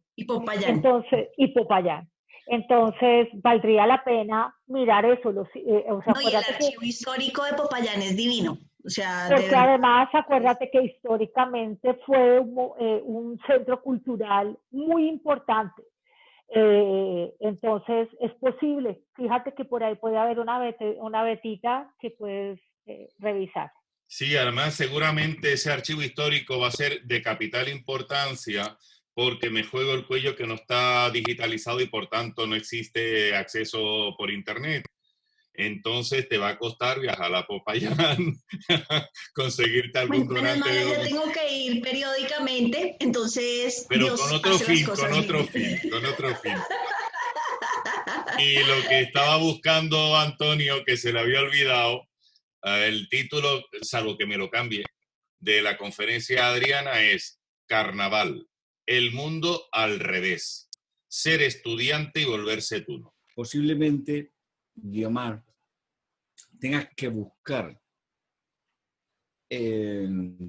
formas de asociación encubiertas, sí. Formas de representación social con otra forma diferente de la estudiantina, ocupando el espacio de la estudiantina o el espacio del carnaval, ¿vale?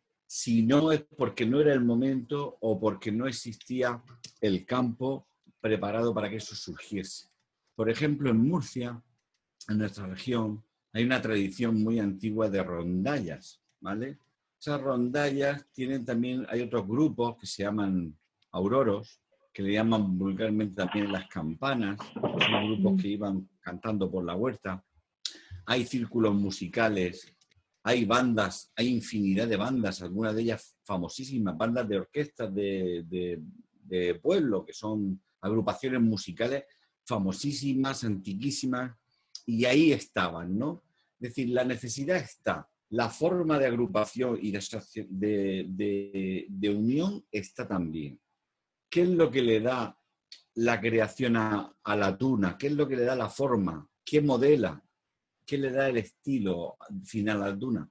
Son matices que tienen que aparecer en una sociedad cambiante, abierta, sin restricciones, que lucha por identificar a un grupo determinado de personas que quiere decir y quiere hacer algo, ¿vale? Y se me ha olvidado un poco hacer hincapié en ese aspecto, es decir, si no hay burguesía, si no hay la persona que se desliga un poco del trabajo artesanal, del trabajo del sol a sol, de la agricultura, de la cultura del trabajo duro, si no aparece el comerciante, la persona que dispone del tiempo para dedicarse al estudio, a la música y a la vida académica, es muy difícil. Y en eso en las sociedades se nota. Cuando está la transición, y eso es otro tema de investigar, Félix, tuna elitista y tuna normal. Es decir, cuando la tuna estaba formada únicamente por las élites de las ciudades, de las universidades, élites económicas, élites académicas, porque al final la tuna se ha abierto a todo el público. Sí. Bueno, a todo el público que es universitario, obviamente. Sí. Incluso va al paso de la universidad, que también se ha popularizado, ¿no? Pero eso antes no era así. Es decir, quien iba a la universidad tenía un estatus social. Y quien tenía un estatus social es porque podía ir a la universidad. Seguíamos en el círculo vicioso de únicamente la élite puede. ¿En qué sentido la tuna permite socializar o permite incluir a otras personas? Pues paralelamente a esa evolución de la universidad, que va abriéndose a todos los estratos sociales, la tuna también tuvo que tener esa mezcolanza social, ¿no? Sería interesante iniciar ese camino también de ver quién compone la tuna, pero eso dentro de mucho, mucho tiempo. Primero vamos con lo de Guiomar y con lo de Adriana, que yo estoy interesadísimo en ver sus investigaciones. Y otra cosita, Guiomar, recuerda que puede pasar lo mismo en Colombia a lo que hemos encontrado en España. En España, no a todas las agrupaciones conformadas por verdaderos escolares se les llamó estudiantina o tuna. También hay que buscar otras fórmulas para encontrarla en la prensa histórica, como por ejemplo orquesta de guitarras y bandurria, orquesta de guitarras y violines. Eso es muy frecuente en el 19. Y cuando tú encuentras ese descriptor en una hemeroteca y te lees el artículo, es que eran integrantes del colegio de Nuestra Señora de la Purísima. No sé si... Eso iba a decir yo, que yo lo que he encontrado yo, que es un trabajo que no he terminado porque no me da la vida para más, es las estudiantinas de colegios de religiosos, que sobre todo fueron muy abundantes entre los 1940, 1970, llevados sobre todo por las monjas, a los colegios de niñas femeninas. Entonces, y esas comunidades religiosas que eran de origen, por ejemplo, español, entonces había muchas que traían esos colegios. Por ejemplo, aquí he encontrado muchísimos colegios, por ejemplo, del San Fasón, colegios de La Salle, que ellos... La presentación, la enseñanza, la Inmaculada, todo eso. Entonces, ya nos pondremos de acuerdo. Bueno, yo quería decir... Sí, yo iba a decir eso precisamente. Esto ya no es preguntas al ponente porque acabaron. Estamos dialogando sobre temas que nos parecen de interés y que vengan al hilo de lo que se esté tratando. Lupita y Monseñor tienen la manita levantada y les estaba diciendo por el chat que esto ya es un diálogo entre compañeros. Cuando vean oportuno aportar algo, comentar algo, pues sin pisarle la palabra a nadie, adelante. Ahí les puse en el chat un título de un documento que me encontré en internet que creo que habla algo de las estudiantinas colombianas. Sí, sí, le interesa. Sí, Ahí el está. álbum de partituras de Susana Cifuentes Salcedo, Sí. 1883-1960, eco de la historia musical bugueña, ¿pone? Sí, Sí. gracias, Monse. Gracias, mi Monse. La vamos a mirar. Sí, inclusive yo lo tengo en PDF, si gustan se los comparto. Ay, pásalo. Perfecto, perfecto. Sí, y trae ahí una estudiantina lira colombiana y muchas otras. Está muy completo a mi modo de ver. Sí, esas son las estudiantinas preuniversitarias del siglo XX en Colombia. En México, por lo menos, no solamente, hablando de los libros de viajes, me he encontrado 2 solamente que hablan, no que no existan más, me hace falta más trabajo, pero claro, ahora no puedo salir a buscarlo, ¿no? Pero los libros de viaje encontré 2, el de Madame Calderón de la Barca y otro que es en Yucatán, que tú tienes también, Feliz, donde hace una mención también de los grupos y demás, y en empresas como Celeridad, de la Celería que hablamos la vez pasada, pero también hay datos muy interesantes en todos los círculos sociales españoles, sociales y mercantiles, porque yo, por ejemplo, encontré la estudiantina del Casino Español, que ni el Casino Español sabía que tenía una estudiantina, que tuvo una estudiantina, y el presidente, el que originó eso, fue Collado, que fue además director del Banco de México, que es hasta la fecha el que maneja los fondos del, bueno, ya ahora ya no, pero el que manejaba los fondos del gobierno, y ahora ya tenemos el Banco del Bienestar, antes Bansefi, pero el Banamex, si no es el primer banco con tinte gubernamental, por ahí debe ser uno de los primeros. Ahí en los archivos generales donde dan cuenta de la entrada y salida de extranjeros, porque la FIGA apareció ahí en el Archivo General de la Nación. Me falta también ir a buscar, pero no es solamente universidad, no solamente eso, sino que hay que meter también en las relaciones. Hemos encontrado libros, por ejemplo, hay uno de Los Caballeros de Colón, que, bueno, no tiene más datos, pero hay una partida especial para pagarle la estudiantina. Y bueno, Los Caballeros de Colón, que aquí no es que tengan ya, bueno, nada más para que vean cuál era el sentir de la sociedad respecto a los Caballeros de Colón. Abrieron una cantina enfrente que se llamaba Las Mulas de Don Cristóbal, nada más como dato, o sea, que no es algo que está muy ligado, pero había en seminarios, sí en lo académico, pero sí hay que, por lo menos para empezar, para que después cuando tú veas un dato y te suena que parece que esto es una estudiantina, o que es una tuna, o que son los inicios, pues falta a lo mejor revisar un poquito más en lo anterior, para poder identificar esas características, porque yo, por ejemplo, las fotos que yo mostraba en mis conferencias de las femeninas, que me ha hecho el favor de permitir mostrarlas, el coleccionista de Puebla, que tiene unas, bueno, no solamente de eso, a quien le interesa el siglo XIX tiene partituras y tiene libros que seguramente puede uno meterse ahí, ¿no? En Yucatán se empezaron a llamar estudiantinas desde el principio, Campeche lo mismo. ¿Por qué? Pues porque Yucatán era una empresa nequenera que era de españoles. El casino español, también las lonjas mercantiles, los casinos españoles, todo ese tipo de lugares tiene que tener alguna pista, si es que siguieron con eso o si es que iniciaron con eso en alguna parte, debe haber alguna. Pero aquí, por ejemplo, en México dejó el coleccionista que yo te digo, pues él pone estudiantina a donde la foto dice estudiantina. Pero hay fotos de estudiantinas que él pone orquesta típica porque se acuerda de Curti, que a partir de Curti con su orquesta típica, pues ya todo era típico, ¿no? Mariachi, bueno, mariachi no era mariachi, era todo típico, ¿no?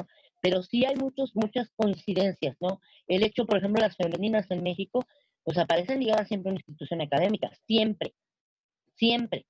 Las primeras a lo mejor de carnaval, en la élite, pero siempre una institución académica, siempre con un maestro, siempre, o sea, siempre, no aparece nunca, sí en la calle, porque sí hay, por ahí pocos datos de aparecer, obviamente no iban solas, ¿no? Obviamente, pues no, iban acompañando a alguien, o alguien las iba acompañando, pero aparecen mucho en bodas, en las tertulias literarias en México, de ahí también hay datos, y datos además de personajes como Micros, que fue un cronista muy importante del que se sabe poco, pero que fue un bandurrista de la Bohemia, por ejemplo, y Monsiváis tiene una foto preciosa que en algún momento, bueno, ya la hemos mostrado, yo la he compartido, y vamos, mientras uno va estudiando y va investigando y va, sale casi como natural, ¿no?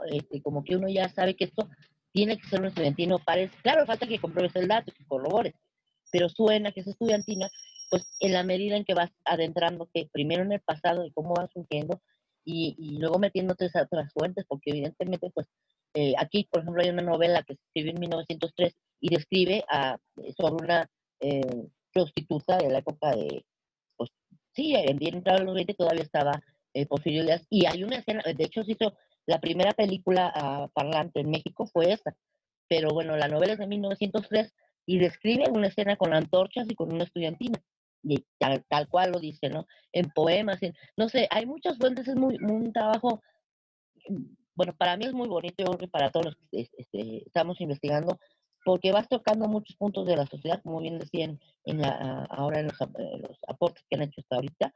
Em, pero sí hay que irse a meter, por ejemplo, en esas, no sé, a mí yo mucho dato de cuándo entró qué grupo, pues está en el Archivo General de la Nación, no registrado en un evento musical, sino registrado en en la entrada al país, en las aduanas, digamos, ¿no?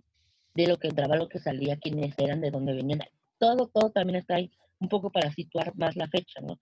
Porque pues también recordemos que en América, hasta antes de las grandes comunicaciones o de los que se hicieran más rápidos los medios de comunicación, pues se anunciaban cosas que podían o no pasar, que fue por ejemplo, la estudiantina esta femenina española Colón, que anunciaron aquí y que pues nunca llegó. O sea, no hay un dato fehaciente de algo. Sí, Todavía no lo hemos descubierto. yo la encontré en Puerto Rico a finales del 19 y sale en el libro que está pendiente de Ajá. publicar, la Estudiantina Colón, Estudiantina Femenina Española. Sí. Y hay otro Sí, sí, sitio sí. también donde curiosamente, gracias al asociacionismo que se desarrolla a partir de 1868 en España, después de la Revolución Gloriosa, surgieron los cafés.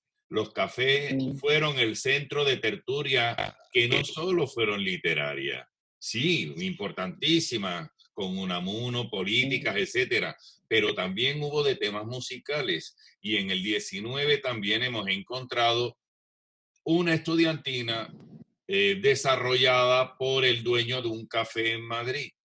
Que de verdad que solamente hemos empezado a sacar el hilito del ovillo y todavía no hemos desenredado la evolución cronológica de cómo surgió la estudiantina, pero cada vez van apareciendo más piezas. Quería compartirles que aquí el tema de las estudiantinas, sí es, digamos que es aquí sí, por ejemplo, la Universidad Nacional tiene estudiantina, digamos que la figura de la estudiantina acá son como unas personitas sentadas, por ejemplo, con la bandola adelante, de pronto de traje de corbata, pero eso sí, digamos que ha sido súper tradicional hace muchísimo, muchísimo tiempo. Así, digamos que ha habido estudiantinas que no son académicas y estudiantinas, pues, como de personas que se reúnen en ciudades, municipios.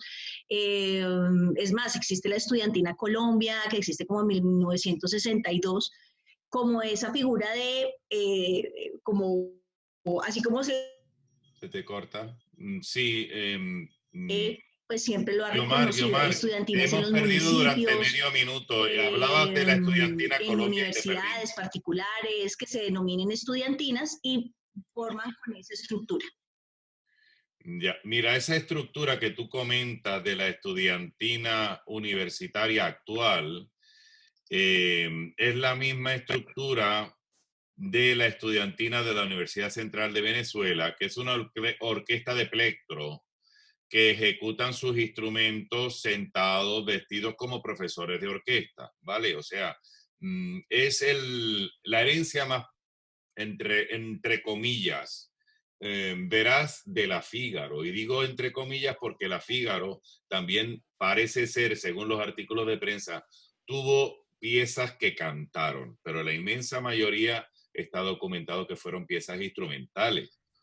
Y hasta donde yo sé, todas las estudiantinas colombianas anteriores a mitad del siglo XX, la Lira Colombiana y más, Estudiantina Colombia, etcétera, todas fueron agrupaciones no vinculadas a un centro académico que ejecutaban piezas del folclore colombiano. Parece ser que andino, pero no lo tengo seguro, pero colombiano. Hay hermosísimas fotos, una de ellas usaba ruana, hermosa foto, que no tiene que ver con la tuna, pero que eso no le quita mérito alguno, porque son herencia cultural de un país. Parece ser, Antonio, que ya quien tenía que aportar o comentar algo o preguntar algo lo ha hecho. Por tanto, estamos ya cerrando. Te agradezco en el alma que aceptaras este reto y que salieras de la palaza con 2 orejas y rabo. De verdad, aquí tienes y tendrás siempre las puertas abiertas. Cuando tengas a bien pasarnos cualquier artículo que te parezca relacionado con la tuna o de la tuna, ya sabes que lo sincrónico y lo diacrónico va junto, porque si no, no se entiende el fenómeno. Por Dios, nos enriquecerá todo leer lo que tú nos mandes, ¿vale? Muchísimas gracias, Félix. Sabes que puedes contar conmigo y a partir de ahora no me voy a perder ninguna conferencia porque estoy en sintonía, me encanta y me gusta. Contar conmigo porque estaré aquí y aprenderé de vosotros y, bueno, pues seguiré un poco indagando en la historia que me encanta, en todos los aspectos, en este y en otros, y a vuestra disposición. Y ha sido un placer conocerte, Lupita, Nieves, Julio, Gracias. Y bueno, iremos conociendo el resto. Jacobo, que te veo ahí callado con cara de decir, yo quiero decir algo, pero me guardo la opinión, pero bueno, que estaremos en contacto porque me uno a esta familia, me uno con tu permiso, Félix. Claro que sí, bienvenido siempre. Aquí no se le cierra la puerta a nadie. El conocimiento es un derecho de todos y nosotros por eso es que hacemos lo que hacemos y cuando lo publicamos sin barrera alguna, por eso es en PDF, no se cobra, no se publica cuando se han hecho los libros impresos, nunca se han cobrado porque entendemos el conocimiento como un derecho. Y ya nos tenemos que ir. No, yo rapidito nada más, hablando pues a quien está investigando en otros países, de repente yo me encuentro datos. Félix sabe que cuando yo, por ejemplo, no puedo seguir un dato, no me lo quedo, lo comparto con la persona que yo sé que puede y tiene el tiempo y el interés y que va a tratar el dato con honestidad. Entonces, lo mismo para todos. Mientras el dato se trate con honestidad, sin tergiversaciones, toda mi base de datos está a disposición del que la quiera ocupar, porque pues no lo voy a ver yo todo, ¿verdad? Yo creo que hace falta otras miradas en los mismos datos. Muchas gracias a todos por haber asistido. Me encantó, Antonio, tu presentación. Buen debut, ya sabes, 2 orejas y rabo, nos tenemos que tomar la cerveza cuando quiera. Muchas gracias por acompañarnos.